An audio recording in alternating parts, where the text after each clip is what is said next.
చూడండి వీళ్ళ ముగ్గురు ఎవరెవరు, మాత పిత ప్రాథమిక విద్యాలయ శిక్షకు. వీళ్ళ ముగ్గురు ఏం చేయాలంట, బచ్చోకు పిల్లల్ని ఈమాన్దారి और సచ్చాయి ఏంటంట, ఈమాన్దారి. ఈ రెండు చాలా ఇంపార్టెంట్ బిట్లా. సచ్చాయి, ఈమాన్దారి అంటే ఏందయ్యా, రెస్పాన్సిబిలిటీ అంటే బాధ్యతాయుతముగా. మరియు సచ్చాయి, సచ్చాయి అంటే ఇంగ్లీష్లో ట్రూత్ఫుల్. దానికి హిందీలో తెలుగులో ఏంటంటే నిజాయితీ. బాధ్యతాయుతముగా మరియు నిజాయితీగా వారికి పాఠాలు చెప్పాలి, వాళ్ళకి నేర్పాలి. ఆ రెండు విషయాలు నేర్పాలి. బడిలో నేర్పాలా, ఎలిమెంటరీ సెక్షన్లో ఉన్న చదువుకునే పిల్లలకి నేర్పాలా, ఇంట్లో పేరెంట్స్ నేర్పాలి. ఏమి నేర్పాలంటే బాధ్యత అనేది, నిజాయితీ అనే విషయాలు నేర్పాలి అని అంట. ఎవరు చదువుతున్నారు ఈ విషయం?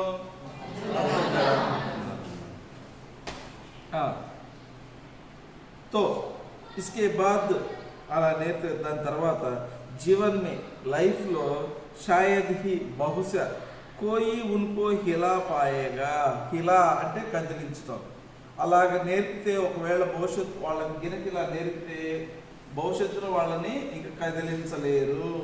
అంటే అర్థం ఏంటంటే చిన్నతనంలోనే ఆ మంచి లక్షణాలు మీరు నేర్చుకుంటే పేరెంట్స్ దగ్గర, స్కూల్లో, ఎలిమెంటరీ స్కూల్లో చిన్నప్పుడే ఆ ఫౌండేషన్, మంచి ఫౌండేషన్ పడితే ఒకవేళ భవిష్యత్తులో కూడా వాళ్ళని ఏ విధంగా కదిలించలేరు అని అబ్దుల్ కలాం గారు చెప్తున్నారు. ఇంకా ఏం చెప్పారయ్యా, అతహ్, అతహ్ సో కాబట్టి, హర్ ఘర్ మే, హర్ ఘర్ ఇది ఒక సమాసం 9th వచ్చింది. హర్ ఘర్, హర్ ఘర్కి విగ్రహ వాక్యం ఏంటంటే ఘర్ ఘర్. సమాసం ఏంటంటే అవ్యయభావ సమాసం. హర్ ఘర్ అంటే ఘర్ ఘర్ అన్నమాట. హర్ క్షణ్ దానికి క్షణ్ క్షణ్ అన్నమాట. అట్లా హర్ ఘర్ అంటే ప్రతి ఒక్క ఇల్లు అని అర్థం. ప్రతి ఒక్క ఇల్లు, ప్రతి ఒక్క ఇంట్లో. కాబట్టి హర్ ఘర్ మే ఇస్ తరహకి ఆందోళనకి ఆవశ్యకత హై.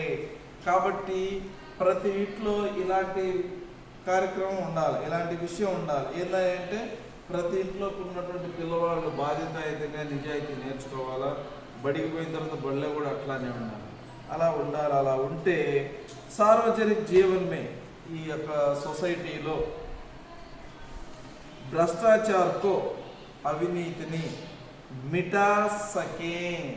మిటా మీన్స్ తొలగించి వేయగలము. అలాగే పిల్లలు చిన్నతనంలోనే ఆ విషయాలను నేర్చుకుంటే అలాగే భవిష్యత్తులో ఇప్పుడు ఉన్నటువంటి సొసైటీలో వాళ్ళు పెద్దవాళ్ళు అయిన తర్వాత పర్ఫెక్ట్గా ఉంటారు. అవినీతిని ఈజీగా తొలగించి వేయచ్చు అని అబ్దుల్ కలాం గారు చెప్పారన్నమాట. ఆప్ సబ్ మీరందరూ యహ సంకల్ప్ లే, మీరందరూ ఈ సంకల్పాన్ని తీసుకోండి. ఇట్లాగా బాధ్యతాయుతంగా. వీటికి గ్రామర్ బిట్స్ ఏమన్నాయంటే ఈమాన్ ఈమాన్ ఇది విడగొడితే ఏంటంటే ఈమాన్దార్ ప్లస్ ఈ అప్పుడు ఈమాన్దారీ అవుతారన్నమాట. దీన్ని విడగొడితే సచ్చా ప్లస్ ఆయి, సచ్చా ప్లస్ ఆయి సచ్చాయి. ఇక్కడ ఉపసర్గ ఏంటంటే ఈ, ఇక్కడ ఉపసర్గ ఏంటంటే ఆయి. ఇలాంటి ఇంకో ఎగ్జాంపుల్ ఏంటంటే పఢాయి. దీన్ని ఏంటంటే పఢా ప్లస్ పడ్ ప్లస్ ఆయి, పఢాయి. ఇక్కడ ఉపసర్గ ఏంటంటే ఆయి. ముందున్నది ఉపసర్గ, చివరున్నది ప్రత్యయం. ఇది కూడా అంతే. సచ్చాయిలో ప్రత్యయం ఏంటంటే ఆయి, ఈమాన్దారీలో ప్రత్యయం ఏంటంటే ఈ. చూడండి, ఆప్ సబ్ సంకల్పలే, మీరందరూ ఈ సంకల్పంగా ఉండాలంటే ఏంటంటే ఆప్ సదైవ్, మీరు సదైవ్. ఇంకొక వర్డ్ వచ్చింది సదైవ్ అంటే సదైవ్. దీనికి పర్యాయవాచి ఏంటంటే నిరంతర్. పర్యాయవాచి ఏందయ్యా నిరంతర్. సదైవ్ ఇంగ్లీష్లో ఆపోజిట్ అన్నమాట. సదైవ్ పర్యాయవాచి నిరంతర్. निरंतर ईमानदार एवं भ्रष्टाचार मुक्त जीवन का निर्वाह करेंगे. మీరు ఈ సంకల్పం తీసుకోవాలంట. ఏం సంకల్పం? బాధ్యతాయుతముగా మరియు అవినీతి నిర్మూలన మీ జీవితంలో కొనసాగించుకోవాలి. और दूसरों के लिए ఆదర్శవాన్ బనే రహేంగే. మరియు ఇతరులకు ఆదర్శవంతులుగా ఉండాలంట. మనం ఇంకా మన బాధ్యతాయుతంగా నిజాయితీగా ఉంటూ ఇంకా ఏం చేయాలంట? ఇతరులకి ఆదర్శవంతంగా ఉండాలి. ఆ స్టూడెంట్ చూసి నేర్చుకోవాలి. నేను కూడా సీనియర్స్ని చూసి జూనియర్స్ నేర్చుకోవాలి. ఎట్లా?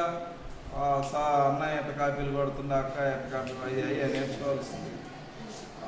మిమ్మల్ని చూసి 9th వాళ్ళు నేర్చుకోవాలి. స్పోర్టివ్గా తీసుకునేటట్టుగా, మిమ్మల్ని ఆదర్శంగా తీసుకునేటట్టుగా వాళ్ళు కూడా ఉండాలి. అలా ఉండాలంటే మీరు బాధ్యతాయుతంగా నిజాయితీగా ఉండాలి. అది ఆ విధంగా చేయాలని అబ్దుల్ కలాం గారు చెప్తున్నారు. నెక్స్ట్ క్వశ్చన్ బాలకు అడుగుతుంది. బడే హమేషా బచ్చోं को कुछ ना कुछ उपदेश देते रहते हैं. చెప్పండి నా సెంటెన్స్ మీరు కూడా. బడే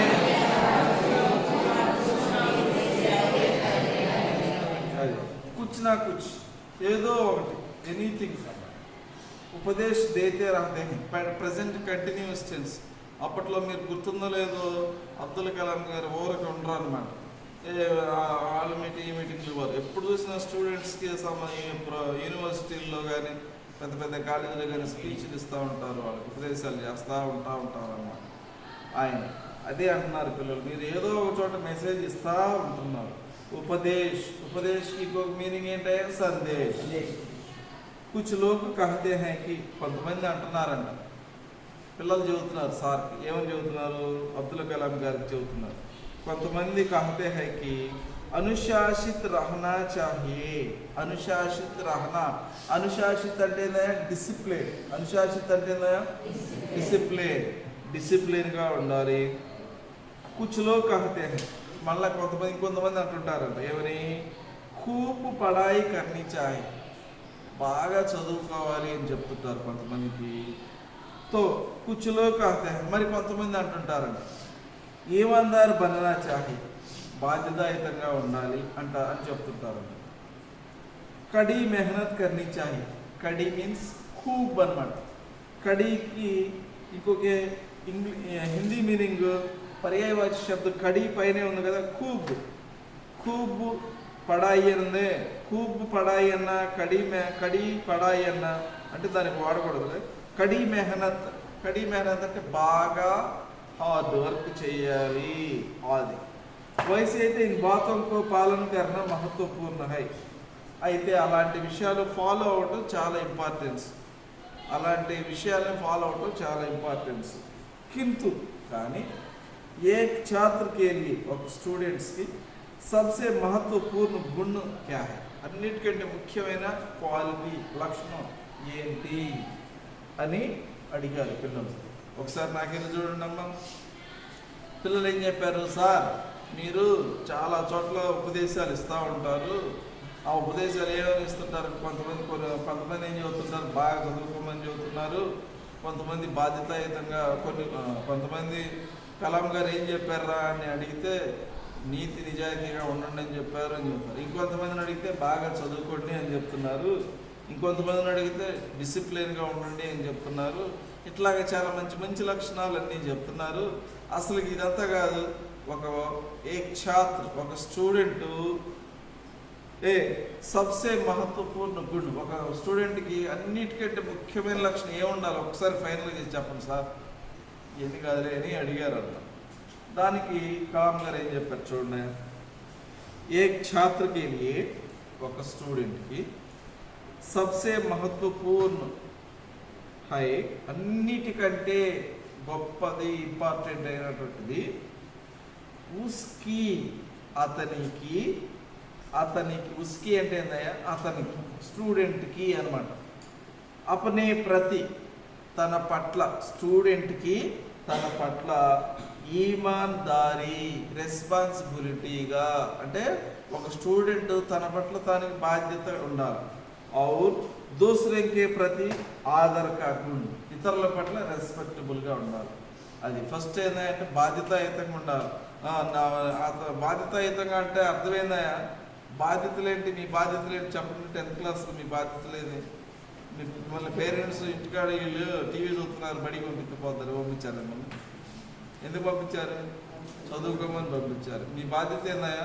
బడికి వచ్చి బాగా చదువుకొని మంచి మార్కులు తెచ్చుకొని మంచిగా ఎదగాలనే కదా.